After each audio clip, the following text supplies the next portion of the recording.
Salut la compagnie, c'est Jules Melon et aujourd'hui dans un Ciné Critique, à la sortie du cinéma dans la Melon Mobile, je vais vous parler du gros film français de la semaine, le tant attendu Novembre, sorti ce mercredi en salle, 5e long métrage de Cédric Jiménez, un an après son Bac Nord qui avait défrayé la chronique aussi bien cinématographiquement que malheureusement politiquement parlant. Et bien ici il nous propose un brûlot plus historique, contemporain, réaliste, avec au casting dans les rôles principaux Jean Dujardin, Sandrine Kiberlin, Anaïs de Moustier, Jérémy Renier, Lina Coudry, rien que cela, et puis dans des prestations plus secondaires mais peut-être marquantes, Sofiane Kamès, qu'on voit pas mal ces dernières années, Cédric Kahn, Sami Outalbali, Stéphane Bach ou encore Victoire Dubois, que vous avez pu voir dans la série Marianne sur Netflix, je crois. Et évidemment, ici on revient sur ce qui s'est passé il y a bientôt 7 ans déjà, en 2015, 13 novembre, les attentats sur Paris, mais surtout les 5 jours qui vont suivre dans une enquête contre la montre où on va suivre des hommes et des femmes de la cellule antiterroriste qui vont essayer de débusquer donc les criminels, mais aussi empêcher d'autres attaques potentiellement. Et ces personnes-là ne vont pas beaucoup dormir. On va sentir cette tension. Il s'agit d'un thriller quelque part. Film d'action, oui, mais pas que. C'est irrespirable. Du moins, sur le papier, c'est présenté en tant que tel. Personnellement, disons que j'avais un peu peur de ce film, pour plein de raisons. La première, c'est que j'ai été, à l'époque, très touché par ces événements. J'ai une connaissance qui, malheureusement, y a laissé la vie au Bataclan. Et c'est terrible parce que 7 ans bientôt, et je me suis dit, mais déjà 7 ans, c'est fou. Mais en fait, le souci, c'est que je trouvais que ce métrage arrivait trop tôt. Peut-être manque de recul et tout, surtout qu'il y a eu les procès récemment. J'avais peur donc d'une certaine forme de sensationnalisme, d'autant plus que Cédric Jiménez sur Bac Nord, c'est pas sur sa subtilité qu'il a brillé. Par contre, évidemment, c'était du grand cinéma français, hein. Point de vue uniquement pour les policiers, peut-être ou pas. Bon, allez, à la rigueur, il a fait ce qu'il a voulu et c'était très très intéressant à voir sur le plan esthétique et tendu. Et là, sur ça, j'avais un peu peur Eh bien, en fait, je ressors de là, j'ai été rassuré sur certains points, mais j'ai d'autres bémols que je n'attendais pas spécialement. Parce que, ici, Cédric Jiménez a totalement respecté son propos, on voit qu'il a pris du recul quand même, et qu'il y a une certaine gravité. Hein. Durant le métrage, on sent que c'est plombé, et que, à la rigueur, tant mieux, parce que voilà. Mais du coup, je trouve que le résultat final est limite trop sage, entre guillemets, trop linéaire sur certains points. Je ne vais pas dire prévisible, parce que si vous avez suivi l'actualité, etc., on sait très bien comment ça va se terminer, il y a un assaut, etc. Hein. Bon, bref. Et là, oui, là, on a l'action à la Cédric Jiménez, c'est assez, comme ça, spectaculaire, et c'est super bien filmé, surtout, pas de problème. Avec un côté d'ailleurs très claustrophobe sur ce final, mais j'en dirai pas plus, pas de spoiler, mais qu'est-ce que tu voulais que... On va pas spoiler sur ce film de toute façon, hein, je fais de funeste là, on dirait, mais c'est pas grave. Non mais sérieusement, j'ai trouvé l'ensemble presque... pour ce que ça propose, pour ce qu'il y avait derrière à raconter, et surtout certaines promesses, le film me paraît assez moyen. Je ne sais pas en fait ce qui s'est passé, c'est moi qui ai ressenti cela comme ça, parce que j'imagine que des gens ont adoré et tout, mais je me suis pratiquement ennuyé à certains moments, et alors je m'attendais à tout, sauf à cela. Parce que, à vouloir respecter les choses, très bien, mais je trouve qu'en fait, on loupe le coche de quelque chose. Le film est clairement le fessier entre deux chaises. Parce que oui, il va pas être spectaculaire et tout, mais ça, tant mieux. Et encore heureux, parce que de toute façon, qu'est-ce que vous voulez raconter de spectaculaire? C'est surtout une enquête, il faut chercher des choses, tout ça. Là, c'est super bien rythmé, le montage est excellent, hein, pas de souci. Mais, d'un autre côté, on nous propose de nous centrer sur des hommes et des femmes qui sont impliqués là-dedans, au-delà même de leur côté professionnel. Et bien là, le film rate quelque chose, à part sur le personnage d'Anaïs de Moustier. Ah oui, c'est elle qui est centrale au film, Inès, la jeune recrue. Et donc, par écho, son supérieur, qui est joué par Jérémy Renier. Voilà. Évidemment, le personnage de Lina Coudry, sur lequel je vais revenir, parce que... Mais oui.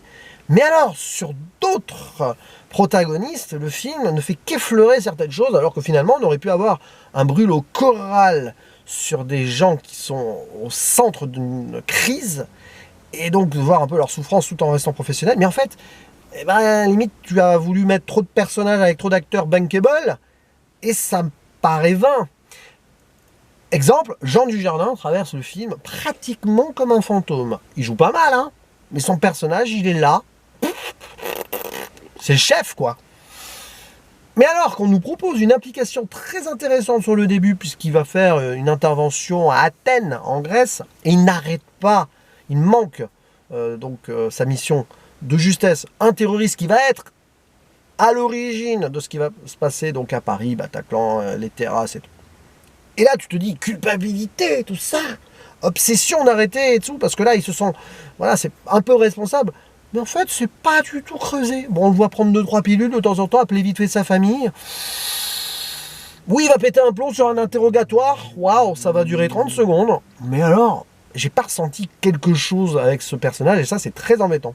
J'ai pas eu cette empathie qui aurait dû être là, et c'est pas à cause de Jean Dujardin, personnellement. Je pense, voilà, il fait ce qu'il a à faire. C'est l'écriture de son personnage. Direction d'acteur encore. Bon, peut-être que d'ailleurs sur la direction d'acteur, Jiménez a été un petit peu soft, mais justement pour pas mettre les hommes et les femmes trop au centre d'une histoire qui va au-delà, évidemment, puisqu'elle a laissé une marque. Pareil pour Sandrine Kiberlin. Alors là, c'est pire, parce que le personnage qui est construit comme une femme forte, qui est haut placée, et qui à un moment va devoir en référer à la hiérarchie qui est proche du président Hollande. Hein. Ok, d'accord, 2-3 trucs. Oh. Mais alors, paf quoi, elle doit apparaître 15 minutes dans le film. Bon, alors, c'est un peu contre-pied, tout ça, je veux bien, peut-être. Mais voilà. Et heureusement que le film est sauvé par Anaïs de Moustier et de son personnage. Parce que voilà, une jeune recrue qui arrive et qui veut bien faire, qui découvre un autre monde. Alors, on ne sait pas depuis combien de temps elle est là, elle vient de la PJ de Roubaix et tout, mais forcément, elle trouve des choses. Et elle a de l'instinct, etc. Elle va même agir toute seule, contre sa hiérarchie, un peu en catimini, et elle va devoir en référer et tout. Et puis, il y a son supérieur, joué par Jérémy Réunier, qui la regarde, on se demande pourquoi, est-ce qu'il la prend au sérieux et tout, puis il va devoir bien s'y faire qu'elle est forte. Et bon, finalement, ça colle super bien, mais ok. Heureusement qu'il y a ce duo-là. Par extension, un autre duo qui va être créé donc autour d'Anaïs de Moustier, c'est celui donc avec Nina Coudry, qui joue Samia et qui n'est pas dans la lutte antiterroriste. Elle, c'est une citoyenne qui va témoigner parce qu'elle héberge une amie qui s'avère être la cousine d'un des terroristes, et elle a peur et elle veut révéler le truc, et on la prend pas au sérieux et tout. C'est dur ça.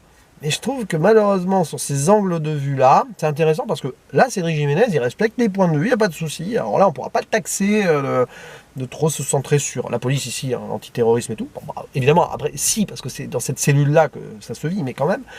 Mais alors, sur ce personnage-là, on a plein de choses. Mais je trouve que c'est maladroit. Déjà sur un point qui est terrible et qui est rappelé en message de fin, etc., ben, ils lui font porter le voile alors que la dame en question n'a jamais porté le voile, et c'était pas du tout contre... Ben, voilà, c'était pas son truc, hein, on va dire ça comme ça, et on lui a mis un voile là pour stéréotyper. Ce qui est même paradoxal, c'est que quand elle est à la maison, elle ne l'enlève pas, alors que celle qui l'héberge, qui est à fond, elle, pour le coup, a le voile un peu plus intégral quand elle sort dans la rue, et bien elle, par contre, elle l'enlève quand elle est chez elle. C'est quand même un gros paradoxe. Donc je ne sais pas pourquoi, bon, cette histoire de voile, ça a apparemment fait polémique. C'est surtout cet encart à la fin qui fait un peu tâche. Genre, oui, le personnage en question, donc, qui est là, elle voulait préciser que non, elle ne cautionne pas le fait que donc sa représentation dans le film est un voile. Et ça, sur le coup, à la fin, tu te dis, mais alors pourquoi ils ont voulu à tout prix qu'elle porte le voile? C'est ça m'a un petit peu sur le coup, je me suis dit, bon après c'est un détail, on s'en fiche ou pas, parce que c'est après, a posteriori que tu vois ça. Mais je trouve que tout l'angle autour d'elle, ça vivote un peu et limite... ça prend pas. Voilà, je n'ai pas réussi à m'intégrer totalement dans la vie de ces personnages et tout. Il n'y en a qu'un finalement qui pour moi a fonctionné, c'est celui d'Anaïs de Moustier, parce qu'on a cette belle progression d'une jeune fille qui donc va travailler dans un truc avec plus de responsabilité, qui va devoir faire sa place et qui arrive et qui va ensuite en subir aussi des conséquences indirectement, parce que personnellement et psychologiquement elle est totalement à fond dans le truc, forcément. Et des promesses pas respectées parce que finalement, hein, voilà. Mais bon, à part ça, j'ai traversé le film comme ça. Et certes, côté enquête, tout ça, frustration, fausse piste et tout, c'est bien mené. Mais je suis arrivé au bout en me disant, oui, bon, au final, pourquoi faire ce film?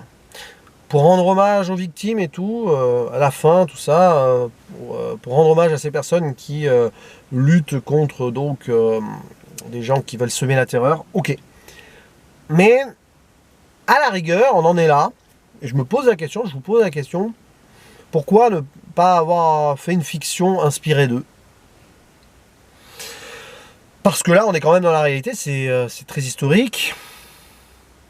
Je ne sais pas. Ça résume d'ailleurs mon ressenti sur le film, c'est qu'il a le cul entre deux chaises. Il ne veut pas être sensationnaliste, et tant mieux, mais il n'est pas assez profond sur les êtres humains.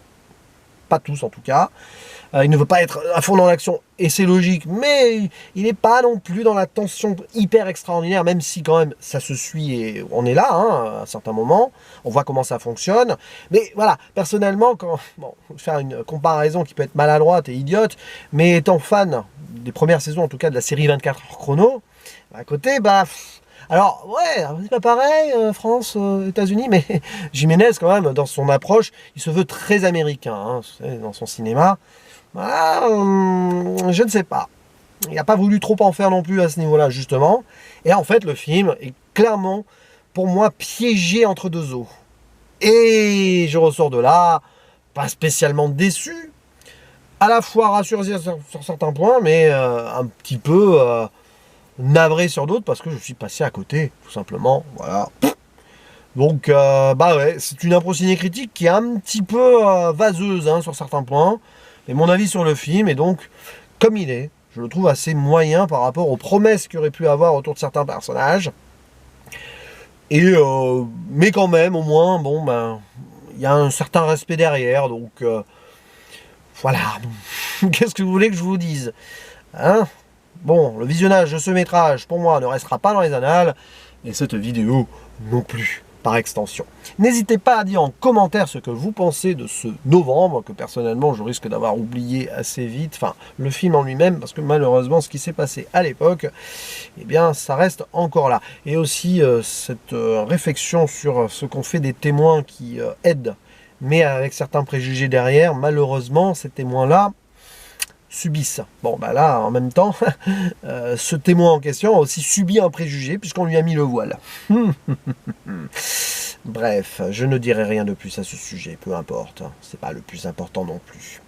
Il ne me reste plus qu'à vous dire à la prochaine. Ciao.